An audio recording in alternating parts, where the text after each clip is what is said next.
filth. That's what it is, filth. Yes, Sir John. Good Lord, she looks just like a real woman. It's an insult, Bernard, an insult. These Italians, they've no sense of shame, no respect for womanhood, decency, purity. I don't know what's happening, I really don't.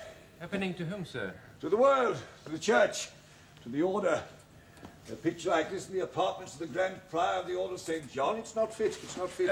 Would you like me to have it moved to another room, sir? What, to corrupt my servants? Certainly not. It's said, what to me is a hideous and ambitious representation of the most tender of all holy scenes. It's said to be well done. And there's nothing so corrupting to ignorant minds as filth disguised as fine art. I'll leave it where it is. In Rome, they are not so strict in such matters as they are in England, sir. The church here... The church, it's a sink, Bernard. A sink of depravity and abomination. Where is chivalry? Dead. Honour, purity, truth, murdered in their beds. And on their bleeding corpses, sprawled like a whore, lies the body of... Archdeacon Hussey, sir. Ah, Hussey. I was just telling Bernard that what we need is a crusade. Is that so? Welcome to Rome, Bernard. Oh, thank you, sir. Yes, a crusade. The church is corrupt. She needs a new sense of purpose, of mission. She needs to let blood, to purify herself with war. Oh. People hear these damned Romans, they talk about Greece and Rome as though they were the basis of our civilization. Greece and Rome. Well, aren't they? I mean... Jerusalem, Hussey, Jerusalem. Are we Christians or pagans? Ah. I feel it my duty as Grand Prior of my order to urge the Holy Father to summon the 10th Crusade. No. I don't think that would be very opportune, Sir John. His uncle called one. His Holiness Calixtus III called one. Why shouldn't he? It's the family. It's virtually a tradition, an obligation. Yes, I don't think His Holiness Alexander VI quite sees it in that light. I shall broach it with him tomorrow. But whom do you want him to crusade against? The Turks, of course. Who else? Oh, I really wouldn't advise it, Sir John. But why not? Well, it's very well known in the Vatican that His Holiness has a most unusual relationship with the Grand Turk. I mean, the Sultan and the Pope are, well, remarkably good friends. What the Archdeacon means, sir, is that His Holiness keeps the Sultan's brother here in exchange for a certain number of ducats a year. Thank you, Bernard. The Pope and the Grand Turk in alliance? Why wasn't I told? It's not an official alliance, sir. It's more of a convenient arrangement. Prince Jem lives here as a guarantee for a peaceful situation in the East. Thank you, sir. The holy places desecrated for ducats. What are we coming to, Hussey? What are we coming to? And where have you come from, may I ask? Good morning, Uncle. Morning, it's nearly 10. Is it really? Oh, good heavens, I must have overslept. Good morning. Overslept? Good morning, Bernard. Thank you. Did I hear you right? Did I hear you say overslept? Yes, Uncle. Then perhaps you'll be so good as to tell me where you so indulge yourself, because I understand from the servants that it was not here. Oh, well, It's perfectly all right, Sir John. There was a celebration in St. Peter's last night, and afterwards His Holiness the Pope's... nephew, sir. Thank you. The Pope's nephew invited us all to supper. Oh, that young man. he's a very good company, Uncle. That's not what I hear. Huh? I hear that the company of Cesare Borgia is so far from being good that wise men shun it like the plague. I'm surprised an archdeacon should lower himself to attend such an affair. It would have been impolite to refuse, Sir John, and possibly impolitic. Well, yes, that I can believe.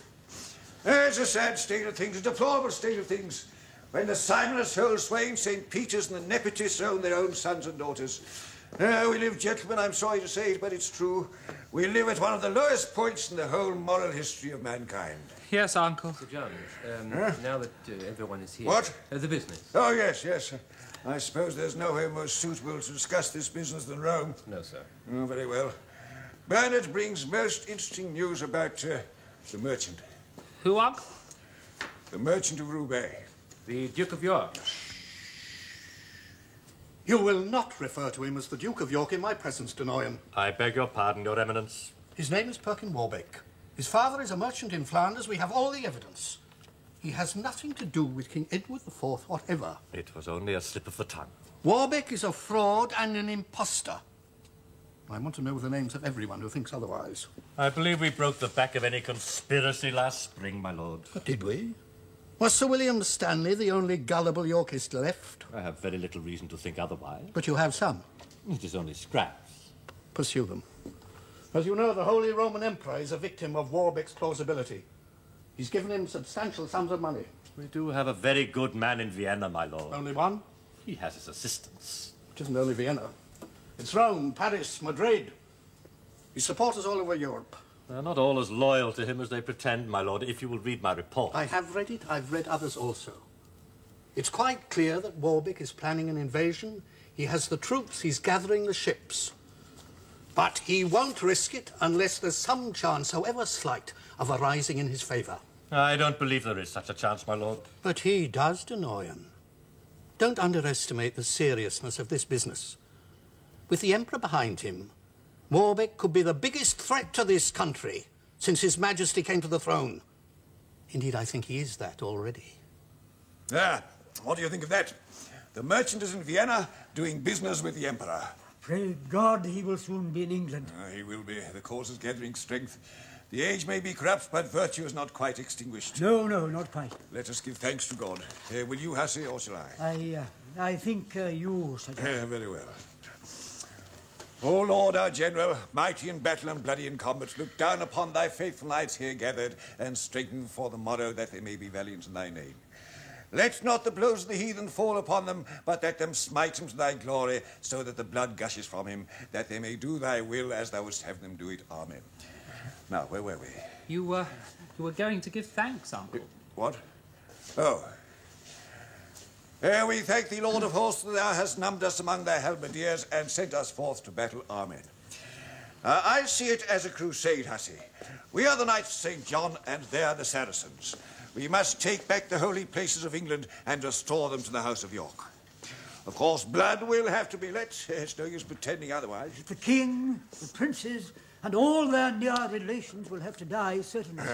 Surely not as many as that. Oh, we must root out the Lancastrians once and for all, my boy. It's no use not doing the job properly. As a matter of fact, Sir John Tong and I were discussing the ethical problem involved with some Catalans last night. You spoke of this matter in public? No, it was purely a philosophical discussion on a frequently recurring moral issue.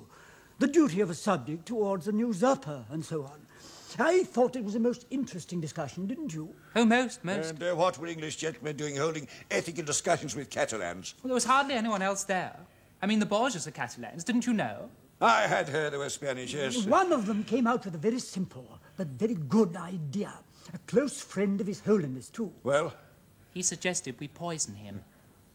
Poison the Pope? Have you both gone quite mad? No, the king. Oh, the king. Oh, no, certainly not. What? Behave like a Turk or a Jew? It answers the question for a knight of a chivalrous order to stoop so low. You surprised me, Hussey. I thought you knew me better than that. Sir John, No, I said I won't hear of it. Good Lord. What do we sound to that Christian English gentlemen should ever for one moment consider using poison to kill their king? Honour, gentlemen, honour! Even if the king has none. But that is what I said myself, Sir John. Besides, the practical difficulties are too great. But there was another and better suggestion put Don't forward. listen to him, Uncle. What? Why not? What are you talking about? He wants us to try astrology. It's a very ancient and honourable science. Archdeacon, how can you be so superstitious? Superstitious? You call belief in the most ancient wisdom on earth superstitious? You call the Kabbalah superstitious? As a matter of fact, Sir John... What are you doing, sir? I'm warding off the devil. In nomine Domini, Baraka, Baraka, Laufek. That to my nephew was superstitious. To me, to the Archdeacon, to men with some grounding in the mysteries, it was a very potent charm against the ignorance and inanity of youth. You were saying, Hussey? Well, it so happens, Sir John, that I am at this very moment lodging with a very interesting and learned Spanish doctor called Radigo. A quack.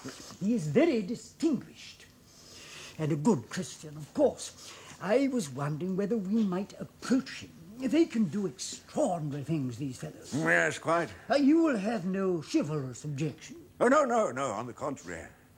Bring him to dinner, Hussey. Uncle, I'm glad they've got you a new picture. It's beautiful, isn't it? I'm afraid my nephew is one of the new generation. Prefers modern so-called art to ancient wisdom. Well, they are not incompatible, you know. No? You have a very good example there. What, have I? Very good. Beautiful. May I ask, Sir John, how much you gave for it? Well, I'm really not sure. The order bought it, not me. Oh, you're not a collector yourself, then? Good Lord, no. I am. I am not one of these who believes in separating the arts and sciences. They are both ways of approaching the mystery of the universe. I like to keep up with what's happening in other fields. But do you believe that either of them ever get there? I mean, to the mystery of the universe. It's the journey, not the arrival, of course. But I know no better means of traveling. What about love? What's that? There, you make my point for me. Love is both an art and a science. Did I hear right? Yes, Sir John. Good Lord. He's very advanced. Convention means nothing to him. It's passed beyond it, he says. Oh, has he indeed? Well, sir, I may be a conventional man, but to me the only love that's worthy of the name is the love of a knight for his lady. Oh, Uncle, you do understand. Not your kind of lady. I mean the pure, unspotted princess who sent her devoted knight on arduous journeys to slaughter the Saracens for her sake. That is true love, my boy. Oh, dear. It's not my idea of love. You are both right, of course. What? Oh, you, Sir John, in the prime of middle years, naturally think as you do, while your nephew here, young, lusty, full of sap. Please, sir. I'd rather not have that kind of talk here, if you don't mind. I'm the Grand Prior. I'm extremely sorry. Not at all, not at all. We have our little rules. Must seem silly to you, I expect, but... No, I quite understand. Uncle is only interested in astrology. And you are? Frankly, no. I wonder why. Don't you believe what is before your eyes? Well, of course. Then you believe there are stars? Yes. And how do you think those stars move? With purpose or without? Oh, well, with. I mean, there are laws, aren't there? There are indeed, and they were discovered as a result of long and arduous study. But until they were discovered, how did the stars appear to move? I don't understand. Nor do I. No, listen, Sir John. This is very clever. Sir John, if you did not know that the stars moved according to certain laws, then you, like an ignorant barbarian, would think they moved without aim or purpose. Barbarian? I mean, like one without culture or learning, Sir John. Oh. What I'm saying is that appearance and reality are very different things. I think I'm beginning to see. Beneath the apparent chaos of the heavenly bodies lies the true structure of the universe. And by analogy, beneath the surface of things lies the true shape of life. It can be found. It has been found. Good Lord. Once we can understand the basic structure, all the secrets of the universe are revealed. For the universe, forgive me, Sir John, I can think of no other way of putting it. The universe is a harmony in the ears of God, and all things, if you can hear them, chime together. Well, Senor Adigo, Archdeacon Hussey tells me you're an exceedingly clever man. Yes, I am. There is no point in denying it. There are so many quacks and charlatans in Rome that one owes it to oneself to make no bones about one's superiority. Intellectual standards are going down and down, don't you think? Oh, indeed. And moral ones with them. We live in an age of decay. We do. That is why we wish to consult you. About moral decay? Or intellectual? About the business with... Hussey, didn't you tell him? No, not exactly, Sir John. I thought it was better if he were to meet you first. The Archdeacon invited me here to look at the pictures, Sir John. Pictures? Really, Hussey? Well, I don't quite know how to put this, but the fact is that... Uncle wants to kill the king. Oh, really? Which one? Silence! The vile usurper in England. I cannot bring myself to utter his name. I see. And how do you think I can help you? Well, I've heard you talk, Senor, of certain methods which have proved very efficacious in the past in ridding the earth of troublesome encumbrances. Oh, dear. I'm afraid there has been a misunderstanding. What? You mean it can't be done? Oh, no, I'm sure it can, of course. But not by me. Oh, what a pity. A pity? But His Eminence. No one in Rome can be trusted today. Can they? Oh, gentlemen, come. Let's not have any further misunderstanding. The point is, gentlemen, I am only a theoretical astrologer. Theoretically? I'm a pure scientist. I don't meddle in the practical side of the business, it's spirits and so on. For that, you would need a specialist.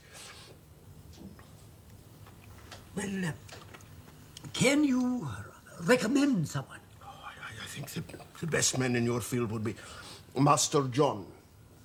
Well, he's not a gentleman, of course, but then these technical people are never very cultured, you know. But he's a very able man, very able indeed. I would stake my life on it. It will be expensive, and it will take some time. Let me see. Killing a king. Mars or Saturn.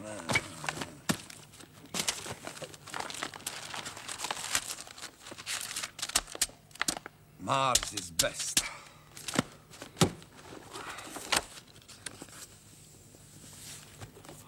Tuesdays. It will be some months. We are still in Mercury. How many months? At least 4. We must have the maximum favorable celestial conditions for such an operation. It is a major undertaking. But how, roughly, how will you set about it? I can't say. To be honest, I'm not sure I can do it at all. Oh, that is honest. Because I am so busy. I've known nothing like it. Since this Pope was elected, it's nothing but charms. Against what? Everything. Arsenic, hemlock, henbane, everything. And the talismans. I've had to take a smith on part-time to keep up with all the work. Nonetheless, Master John, I do hope you'll find time for us. I'm told you're easily the best man for this sort of thing. Then I am sorry to hear it. That is a bad reputation to get. Easily the best? There is nothing easy in this business, I can tell you. And when the pressure is on like now, it's murder, sheer murder. Quite. It's all the mental energy, you see. All the time giving out, and getting so little in return.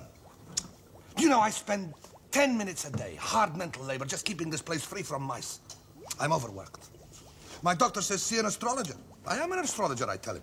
Then see another one, he says. I can't afford to, I tell him. Anyone who is better than me, nobody can afford. Which is why we have come to see you. I am very expensive. We didn't imagine that so noble and difficult a task could be lightly or cheaply undertaken. Bernard, arrange the terms.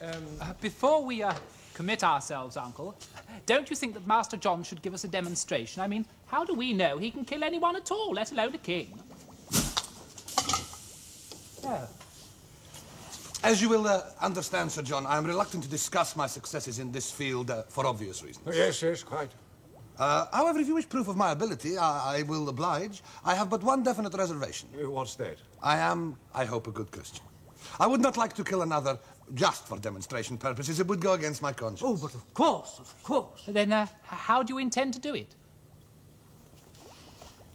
What about a Turk?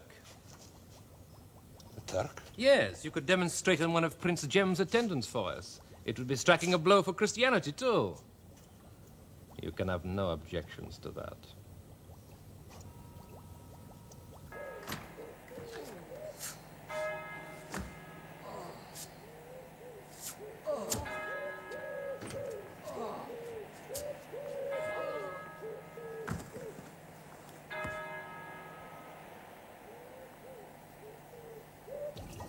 Sir John Townsend. Oh, come in, Sir John. Come in. I won't keep you a moment. Come in.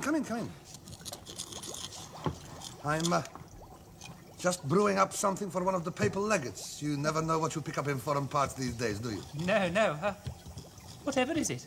Etiquette forbids I should discuss another client's affairs with you. Oh, of course. We have our own Hippocratic oath, you know. Yes. Laurel juice, salt, white resin.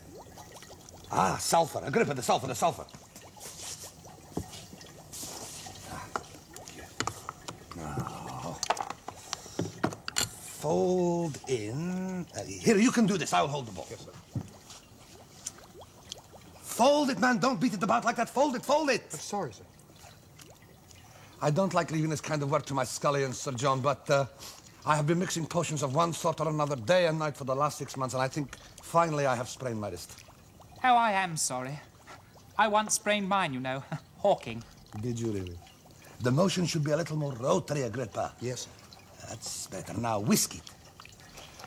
And what can I do for you, Sir John? Oh, yes, well, Sir John Kendall asked me to tell you how extremely impressed he was with your demonstration this afternoon. Ah, my demonstration, eh?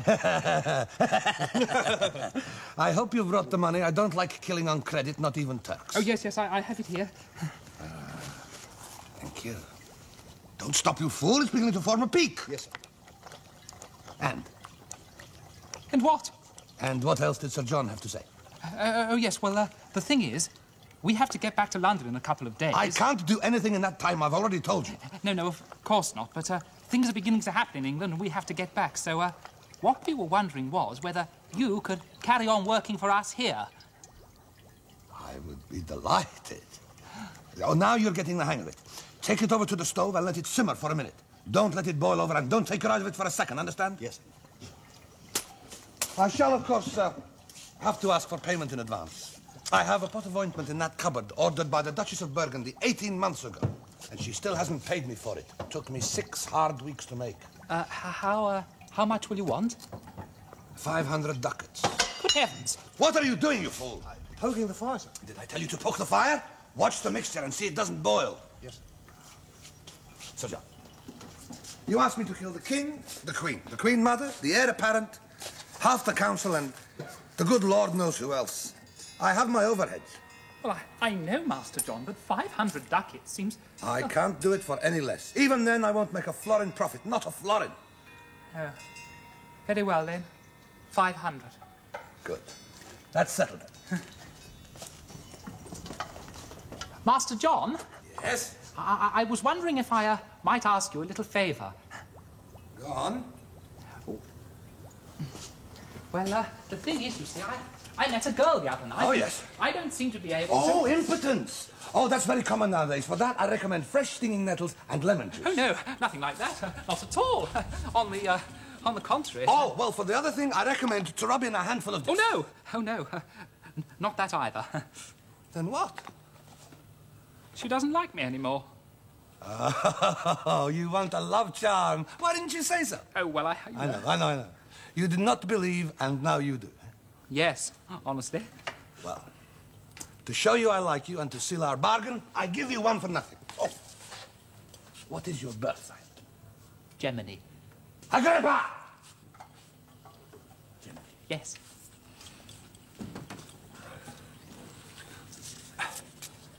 I keep a stock of these. Now, first we put in the sun. Place the right foot on the parchment. Left knee on the ground. By all the names of the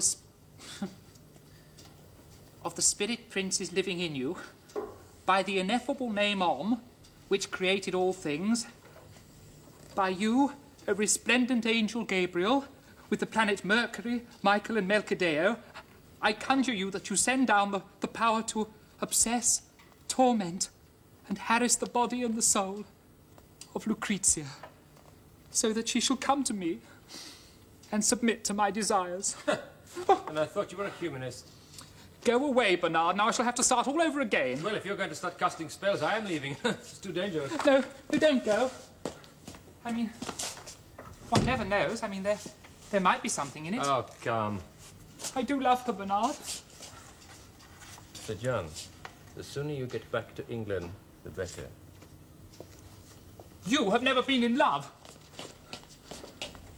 You don't know what it's like. Do you realise I may never see her again? Never. Couldn't you just have a word with Uncle and ask him to stay for another 2 or 3 weeks? No, I'm very glad we are leaving. How can you say that? Because it is too dangerous. No one would ever believe it. No one believed Sir William Stanley would ever lose his head. He made King Henry king. He would never lose his head. But he did, Sir John, didn't he? It'll be all right. Nothing will happen. Oh, how do you know? Uncle will forget all about it as soon as he gets back to Millbourne. Ah, but what about everyone else? Everyone? Yes, you and me, your uncle, 2 astrologers, their assistants and friends, the archdeacon. It's a lot of people to know a secret. You're as bad as Uncle. He looks under the bed every night for Saracens. Well, I'm very glad that no one else does, because they might find enough to hang us all. Bernard, do not say that word. Sir John, if only your uncle could find a crusade, you know? To take his mind off the whole business. Yes. Yes, it would help. Quite. Well, good night, Sir John. Good night, Bernard. Oh, Bernard, you won't mention this to him, will you? Don't worry, you'll inherit all right. Providing that you don't lose your head. That is not funny. Yes, we're very proud of Millbourne. A beautiful place. One of the finest houses the order possesses. Yes, quite.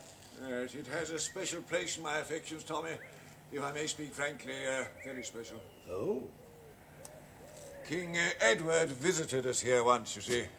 Oh, yes. I mean, King Edward IV. Yes. Of blessed memory. Quite.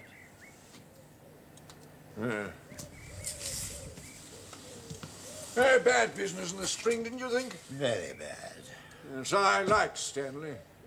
Did you know him? No. You'd have liked him. Oh, I'm sure. Not my idea of a traitor. But that's what they said.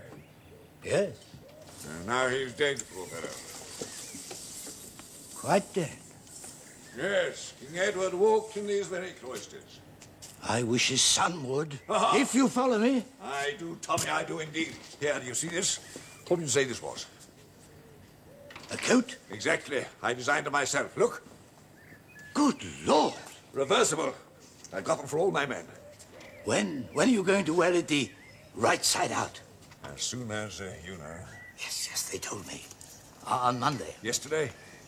I heard today. God save the Duke of York. And all his royal... Bernard, what the devil do you think you're doing? Keeping watch, sir. Watch? Who told you to keep watch? You did, sir. Did I? Uncle! Oh, here comes Sir John Tongue. Ah, my dear boy, my dear boy. Well? Good news, Uncle. The Pretender landed 600 men at Deal, but he was beaten off by the Mayor of Sandwich before he even had time to land. Praise be to God. Good news? You call that good news? Yes, very good news, Uncle. I mean, everyone knows he isn't the Duke of York, but Perkin Warbeck. Yes, I think we've heard the last of that little nuisance for quite some time. Thank goodness. Good Lord. You've gone completely mad. Good news. I've never heard such dreadful news in my life. It's appalling, absolutely appalling. What? Good God, Sir Thomas is one of us, you fool. You don't have to put on a damn silly performance for him. Oh, I'm most awfully sorry, Uncle. Well, anyway, that appears to be what's happened. Idiot. Bad business, John. Bad business. Was the Duke hurt? Hurt? He didn't even land. He just sent a few troops ashore to see what would happen, saw and sailed away again. Where to? Nobody knows. Ireland, I expect. And Kent didn't rise as we hoped. Not a soul. Bad. Very bad. Appalling. Appalling. Bernard, Sir? tell the men to stand down. Certainly, sir. Tell them the emergency's over, they can go home. Yes, sir. Oh, and Bernard, Yes, sir. have the linings removed from those coats. Of course, sir.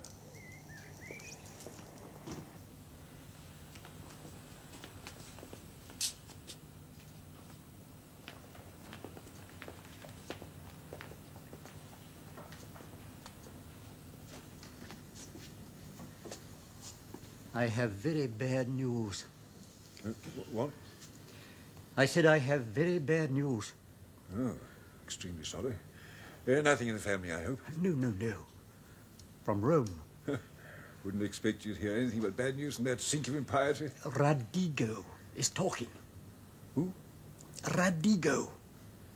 The first man we approached. Oh, yes. Oh, good Lord. Here, we can't have that. No, and there's something else.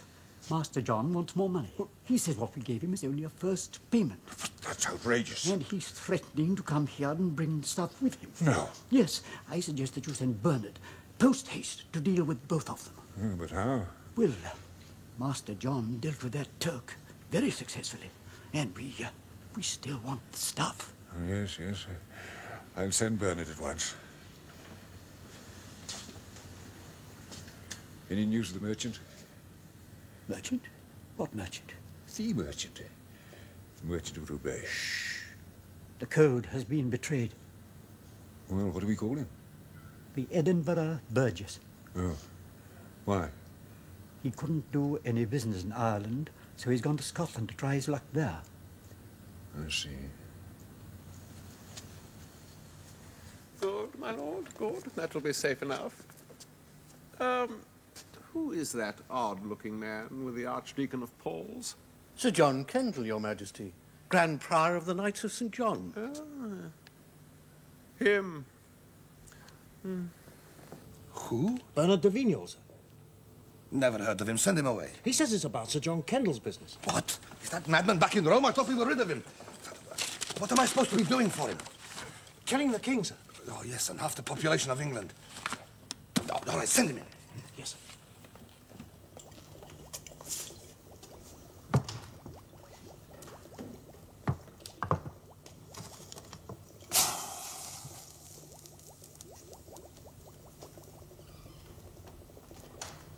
Oh, very pretty. What? I said no one was to enter. This is a most delicate piece of magic. If something goes wrong, it could contaminate the whole city of Rome. But the whole city of Rome is thoroughly contaminated already. Tell me, how's your work for Sir John Kendall coming? Coming? It is come. As soon as I'm finished this little task, I'm off to Spain. Oh, not to England. I'm going to Spain just for a short time. To Compostela disguised as a friar on a pilgrimage to St. James. It's just to put them off the scent. But who off? Them. In Compostela, I shall join a band of English pilgrims and return with them to England.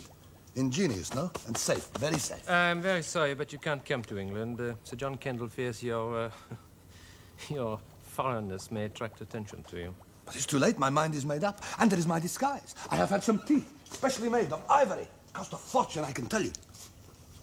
I have had them stained to look like my own teeth, which was not easy because my teeth have a color all their own. Yes, quite. Well, I'm sure they'll come in useful sometime. But Sir John Kendall is quite definite. You can't come to England. Then how does he expect me to kill his king? How does he think I work, on an astral plane? Well, yes. Don't you? Well, yes, of course I do, but it's just I have constructed this particular murder so that my physical presence is required. I can't alter everything because of some whim of Sir John. It is not a whim. It is an order. An order? But of course he understands it will cause you some extra difficulties, so he is prepared to pay you your rather unexpected demand for more money. You realize I will have to alter the whole computation? Oh, but of course. How long will it take? A month, perhaps two. We are in Venus, which is not a propitious time for mathematics. In fact, I'm not sure I can do it at all. Master John. Realize that if you refuse to complete the work after having received so much money already, some people will say it is because you can't. By the way, your colleague, Dr. Rodigo, forgot his Hippocratic oath. What? Yes, he could have endangered many lives, you know, in England and here. These so-called pure scientists. Could have? Oh. Yes, I shall be writing to Sir John Kendall about him this evening. What shall I tell him about you? Me? Your work. Oh, you must tell Sir John. It is the incantation. If I am not to be there... If I am not to be there, it requires a completely different set of spirits. Oh, you mean some spirits are more reliable than others? Of course. I hope you're not a skeptic. Oh, no, no. Good, because I'm going to give you something for Sir John which could turn very nasty in the hands of an unbeliever. In fact, he could find himself with no hands at all. What is it? The ointment. The ointment? The amalgam is the same, whoever uses it. Only the demons have to be changed. Is that all? All? Is that all, he says? That box contains years of research, months of extremely arduous preparation, weeks of hard labor, days of conjuring, hour upon hour of summoning spirits. That box contains the finest achievement of my entire astrological career. Wonderful. But, how does it work? You must warn Sir John. He is on no account to open this until he receives written instructions from me, naming the day and hour most favorable, or for those concerned unfavorable, stars and planets. I see. How does it work? I can't tell you exactly what to do. Surprise is one of the main elements of the scheme. The idea is simple. The manufacture, of course, was far from simple. Yes, so you said. But how does it work? In essence, you must smear the ointment round the doorway through which the king will shortly pass. Repeat the incantation, and when he passes through, all those who love him most loyally and dearly will fall upon him and kill him. Brilliant, is it not? Dazzling.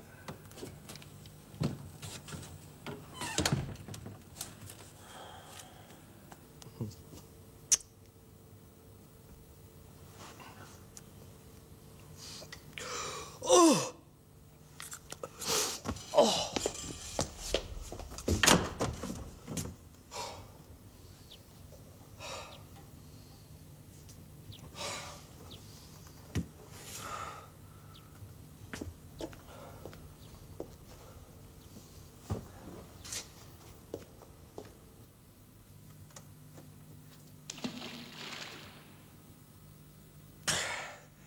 So perish all traitors.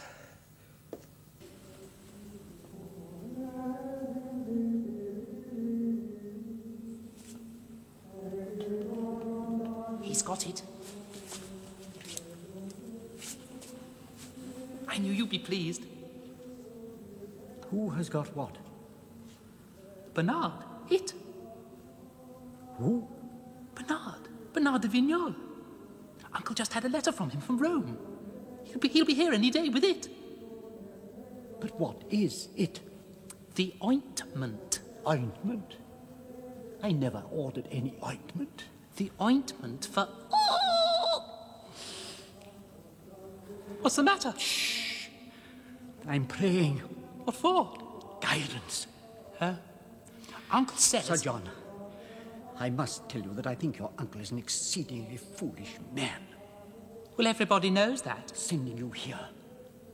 Doesn't he know it's extremely unlucky to discuss this sort of thing in a church?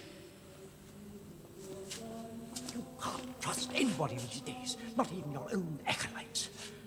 The crypt is full of peculiar people pretending to be pilgrims. And when 2 or 3 are gathered together, these days they're planning mischief. Really? Uncle said to give you this letter.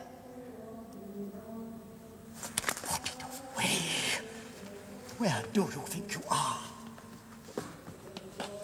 Whatever is the matter, Archdeacon? Do you want me to be caught red-handed with treasonable correspondence in my own lady chapel? Do you think I'm mad? Well, no, but... Don't you hear anything out there at Melbourne? What do you mean? From, Who?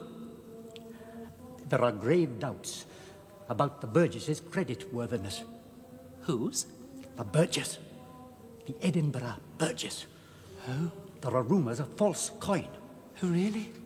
Oh, I wonder what on earth Uncle will say. Tell your uncle to have no more dealings with Scottish merchants. But what about Bernard and it?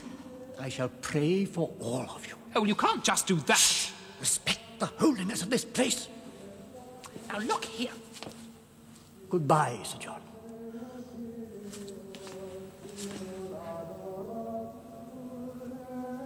Ooh, you should have smelt it. I swear, the room wasn't habitable for 2 days. Still, you should have kept it. What? Not on your life. I mean, suppose it worked. It was evidence. The king likes to have all the evidence. Yes, well, I'm afraid this time you will just have to take my word for it. Besides, what does it matter? Everyone knows Sir John Kendall is mad. And his nephew? Oh, he just follows his uncle around waiting for him to die. He's the sole heir, you know. All the other nephews have been disinherited for some ridiculous reason or another. No, tongue is no danger. And the Archdeacon?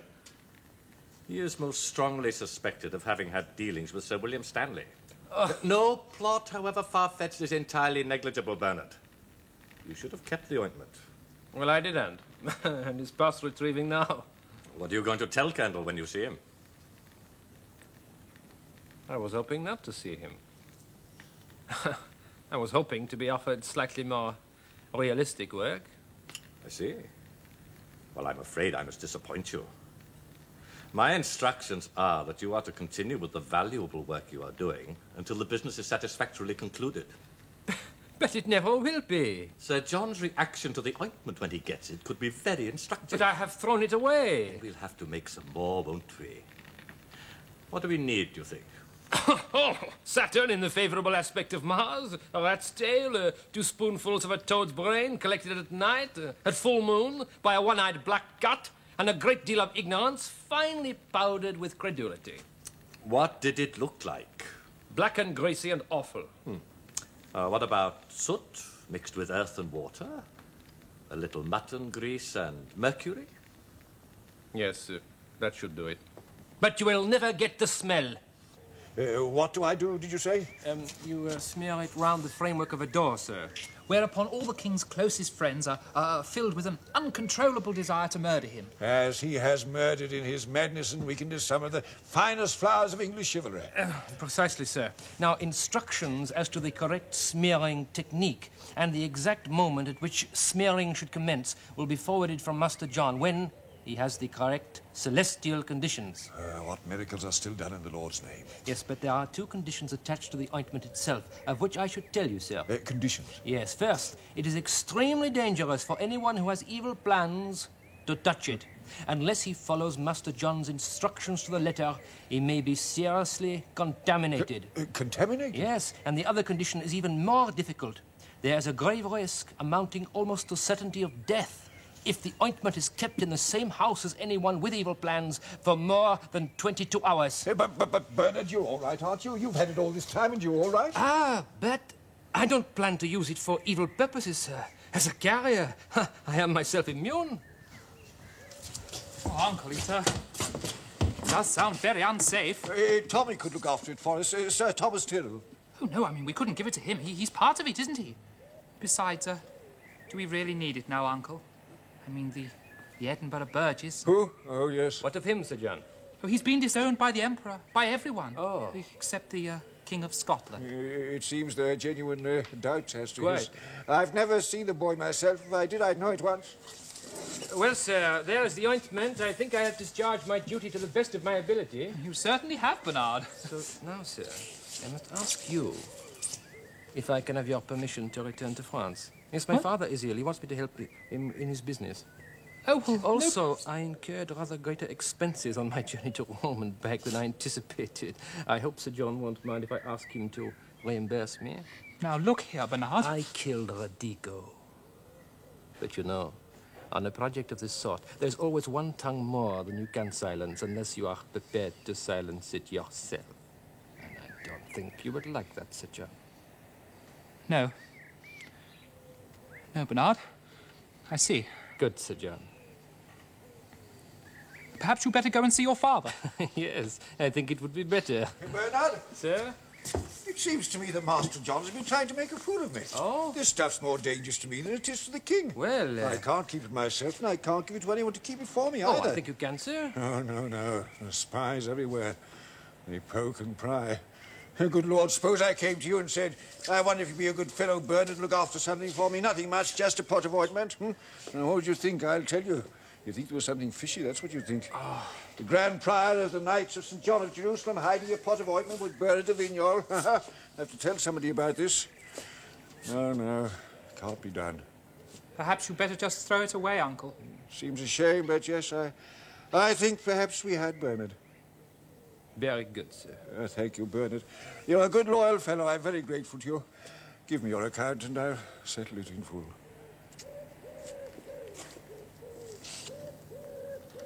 Benedictus, benedicat. Thank you, de Vignol. You'll put it all in writing, please? Everything, sir? Everything. You will find a secretary in the next chamber. Shall I have them arrested, Your Grace? Oh, no, I don't think so. We don't want the kingdom brought into ridicule. Well, Kendall and Tong are ridiculous, but Hussey... Hussey is aptly named. A mischievous man in skirts. He wears the same canonical garments as I do. I meant no offence. It was a play on words. Oh, very apt, Your Grace. I thought it was. Hussey is the Archdeacon of St. Paul's. Whatever amusement you find in his clothes, he is highly placed. He need go no higher. Treason among the clergy is the worst treason of all. Why? Because they're disloyal to you as well as to me? Because they're disloyal to God. Well, if you suspect heresy or blasphemy or anything of that kind, Morton, that's serious, of course. But if I were in your place, I'd be more concerned about his stupidity. The church must be in a poor state if a man like that can rise so high. The country is in a poor state, while Warbeck remains in Scotland, and his followers... His followers are no danger. I wish all our enemies were such fools. Will you let them go on playing treason? They may do it in earnest one day. The risk seems small, and it would mean another trial. Yes, but...